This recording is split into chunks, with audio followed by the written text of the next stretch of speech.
Shalom sobat, semoga sobat semua sehat dan penuh damai sejahtera dari Tuhan kita Yesus Kristus ya. Ini saya mau berbagi pelajaran ke-6 tentang Tuhan Yesus Kristus Maha Pengampun. Saya percaya bahwa Yesus Kristus adalah Tuhan yang datang dari surga ke dunia ini, mengambil rupa sebagai manusia untuk menyelamatkan saya orang yang berdosa ini dan mengampuni kita semua yang percaya kepadanya. Saya ambil ayatnya Mika 7 ayat 18. Siapakah Allah seperti engkau yang mengampuni dosa dan yang memaafkan pelanggaran dari sisa-sisa miliknya sendiri, yang tidak bertahan dalam murkanya untuk seterusnya, melainkan berkenan kepada kasih setia. Nah, di sini Allah itu mengampuni dosa. Oke, itu yang pertama ya. Saya baca Matius 1 ayat 21. Ia akan melahirkan anak laki-laki dan engkau akan menamakan dia Yesus, karena dialah yang akan menyelamatkan umatnya dari dosa mereka. Tuhan Yesus Kristus datang dari surga ke dunia, mengambil rupa menjadi manusia untuk menyelamatkan kita yang percaya kepadanya dari dosa. Tuhan Yesus datang untuk menyelamatkan kita dari dosa. Oke? Saya baca Markus 2 ayat 5. Ketika Yesus melihat iman mereka, berkatalah ia kepada orang lumpuh itu, "Hai anakku, dosamu sudah diampuni." Ketika Tuhan Yesus melihat iman, Tuhan Yesus mengampuni dosa. Nah, apakah kita beriman kepada Tuhan Yesus Kristus? Kok saya percaya bahwa Yesus Kristus adalah Tuhan Maha Pengampun yang mengampuni dosa saya. Oke sobat, saya baca lagi Lukas 7 ayat 8 sampai 50. Lalu ia berkata kepada perempuan itu, "Dosamu telah diampuni." Dan mereka yang duduk makan bersama dia berpikir dalam hati mereka, "Siapakah ia ini sehingga ia dapat mengampuni dosa?" Tetapi Yesus berkata kepada perempuan itu, "Imanmu telah menyelamatkan engkau. Pergilah dengan selamat." Kita beriman kepada Tuhan Yesus Kristus, kita diampuni dosa kita dan kita pergi dengan selamat. Nah, siapakah ia ini sehingga ia dapat mengampuni dosa? Ya jelas, Yesus Kristus itu adalah Tuhan karena berkuasa mengampuni dosa. Begitu ya sobat. Makanya saya percaya bahwa Yesus Kristus adalah Tuhan. Mengapa? Karena Tuhan Yesus Kristus Maha Pengampun.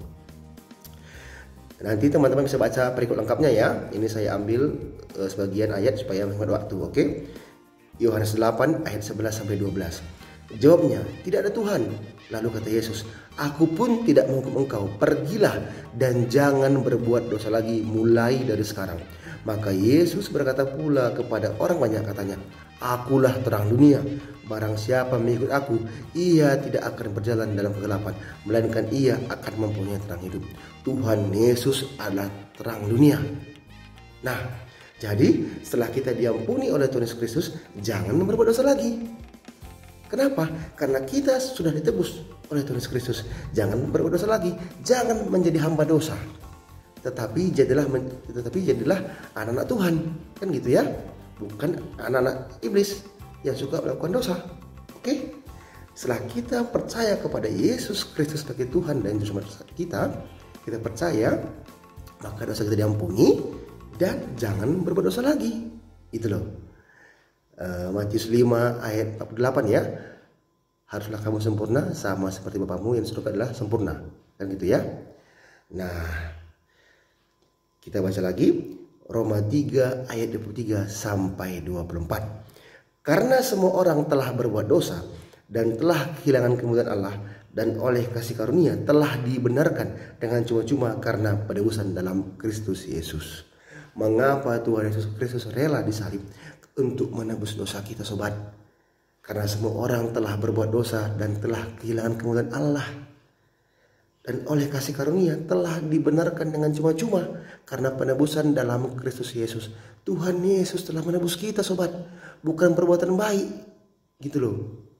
Bukan karena pahala kita, tetapi karena kasih karunia Tuhan Yesus Kristus. Nah, setelah kita menerima kasih karunia itu, maka kita berbuat baik sebagai tanda pertobatan kita. buah-buah roh ya, kalau 5. Nanti bisa teman-teman baca ya. 1 Yohanes 1 ayat 9.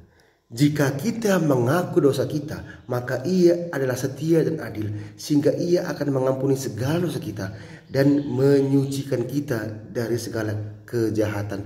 Karena Tuhan Yesus itu setia dan adil, Tuhan Yesus Kristus rela menggantikan kita. Yang tadinya kita yang seharusnya disalib, yang disiksa karena dosa kita, tetapi Tuhan Yesus Kristus setia mengasihi kita dan rela menderita untuk kita, sobat, menggantikan kita. Gitu ya. Jika kita mengaku dosa kita, ngaku dosa kita kepada Tuhan Yesus, minta ampun. Saya sering minta ampun kepada Tuhan. Kalau saya jatuh berbuat dosa lagi, saya minta ampun kepada Tuhan. Tapi jangan pernah kita menjadi hamba dosa, sobat. Gitu loh. Kita sama-sama belajar ya, saling mengingatkan gitu loh. Jika kita mengaku dosa kita, maka Ia adalah setia dan adil, sehingga Ia akan mengampuni segala dosa kita dan menyucikan kita dari segala kejahatan. Ingat, Tuhan itu adalah Tuhan yang setia dan adil. Kalau kita datang dan mengaku dosa, Ia akan mengampuni kita, sobat. Mari kita saling mengingatkan supaya kita sama-sama berubah ya, menjadi pribadi yang lebih baik lagi. Oleh sebab itu, Tuhan Yesus Kristus adalah juru selamat saya, juru selamat kamu, juru selamat kita semua yang percaya kepadanya. Saya baca Kolose 2 ayat 14. Dengan menghapuskan surat hutang yang oleh ketentuan-ketentuan hukum mendakwa dan mengancam kita, dan itu ditiadakannya dengan memakukannya pada kayu salib. Seharusnya kita yang dihukum, yang memiliki hutang, tetapi Tuhan Yesus telah memakukan itu, telah melunaskan itu pada kayu salib. Tuhan Yesus telah menggantikan kita, sobat. Yohanes 19 ayat 30. Sesudah Yesus meminum anggur, asam itu berkatalah Ia, sudah selesai. Lalu Ia menundukkan kepalanya dan menyerahkan nyawanya. Tuhan Yesus rela menyerahkan nyawanya untuk kita orang berdosa ini, sobat.